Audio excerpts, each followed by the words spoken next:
इतिहास में कोई भी परिवर्तन केवल वार्तालाप से कभी प्राप्त नहीं हुआ। इस बात में कितनी सत्यता है, इसे प्रमाणित करने के लिए हमारे देश का भूगोल ही पर्याप्त है।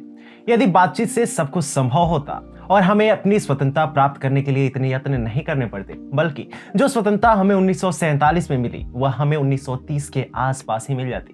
दरअसल एक अधिवेशन ने इस देश का इतिहास बदल कर रख दिया, क्योंकि वह आयोजित तो बातचीत के उद्देश्य से ही हुआ था, परंतु उससे उत्पन्न हुई क्रांति ने भारत को हिलाकर रख दिया। नमस्कार, स्वागत है आपका टीएफआई इतिहास एवं संस्कृति पर, और मैं अवनीश तिवारी आपको परिचित कराऊंगा कांग्रेस के उस कलकत्ता अधिवेशन से जिससे 3 अद्भुत क्रांतिकारी निकले और जिन्होंने भारत के स्वतंत्रता आंदोलन को नई दशा और दिशा दोनों प्रदान की। आगे बढ़ने से पूर्व यदि आपको हमारे विचार पसंद आते हैं तो आप हमारे वीडियो को लाइक करें और चैनल को सब्सक्राइब करें। तो अभी हम आरंभ करते हैं। कांग्रेस के कलकत्ता में कई अधिवेशन हुए, परंतु 1928 का कलकत्ता अधिवेशन सबसे अलग था। इसका नेतृत्व किया मोतीलाल नेहरू ने, जो उस समय के एक कद्दावर अधिवक्ता एवं प्रख्यात राजनेता थे।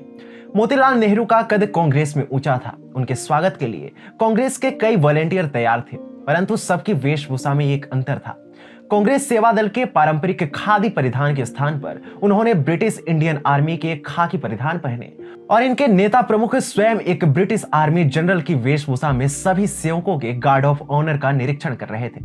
परंतु वो कौन व्यक्ति था जिसके प्रभाव से अंग्रेज तो अंग्रेज, स्वयं गांधी तक के पसीने पसीने छूट गए।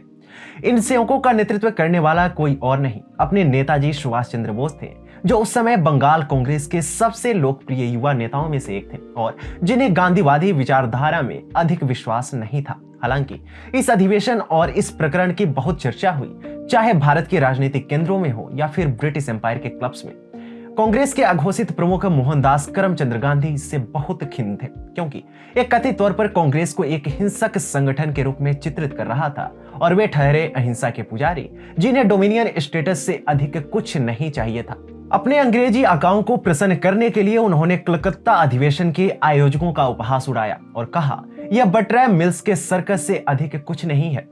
ध्यान देने योग्य बात यह है कि इसी अधिवेशन में एक और क्रांतिकारी ने बतौर श्रोता हिस्सा लिया था और वे कांग्रेस की विचारधारा से बिल्कुल भी सहमत नहीं थे, परंतु यही उनका परिचय एक कांग्रेसी सेवक से हुआ जो नेताजी के वॉलंटियर्स दल में बतौर मेजर तैनात थे। ये कोई और नहीं, यतीन्द्रनाथ दास थे, जिनका नाता अनेक क्रांतिकारी दलों से था, और जो क्रांतिकारी बतौर श्रोता आए थे वो कोई और नहीं, अपने भगत सिंह थे, जो सैंडर्स को मार गिराने के बाद कलकत्ता में वेश बदल कर रह रहे थे। इन्हीं यतीन्द्रनाथ दास ने हिंदुस्तान सोशलिस्ट रिपब्लिकन एसोसिएशन को बम बनाना सिखाया, जिसके कारण भगत सिंह 8 अप्रैल 1929 को दिल्ली के केंद्रीय विधान परिषद में बम फोड़ने में सफल रहे। परंतु इस अधिवेशन से केवल यतीन्द्रनाथ दास ही नहीं निकले।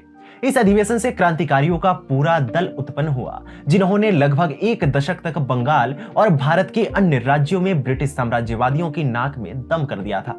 इस दल का नाम था बंगाल वॉलेंटियर्स, और ये केवल सशस्त्र क्रांति में विश्वास रखते थे। इन्हें संपूर्ण रूप से बोस बंधुओं का संरक्षण प्राप्त था। जहां सुभाष चंद्र बोस राजनीतिक रूप से इन्हें समर्थन देते थे, तो वहीं कानूनी तौर पर इनकी सहायता करने के लिए सुभाष के अग्रज और चर्चित अधिवक्ता शरद चंद्र बोस सामने आए। इस दल के क्रांतिकारियों ने कभी चट्टोग्राम को लगभग 1 हफ्ते तक ब्रिटिश शासन से स्वतंत्र रखा था, तो कभी राइटर्स बिल्डिंग में घुसकर दुष्ट अंग्रेज पुलिसकर्मी आईजीएनएस सिम्पसन को मार गिराते, और कभी तो सीधे बंगाली गवर्नर स्टैनली जैक्सन पर ही धावा बोल देते। इसी दल के कई क्रांतिकारी जैसे बिनोय बसु, बादल गुप्ता, दिनेश गुप्ता, शांति घोष, सूर्य कुमार सेन, आनंद प्रसाद गुप्ता एवं देवी प्रसाद गुप्ता इत्यादि जैसे कई क्रांतिकारी निकले, जिन्होंने भारतीय इतिहास में अपना नाम अमर कर दिया। अब इन्हीं कारनामों और उपलब्धियों से उत्साहित नेताजी सुभाष चंद्र बोस ने सोचा, जब ये प्रयोग बंगाल में सफल हो सकते हैं तो देश भर में क्यों नहीं।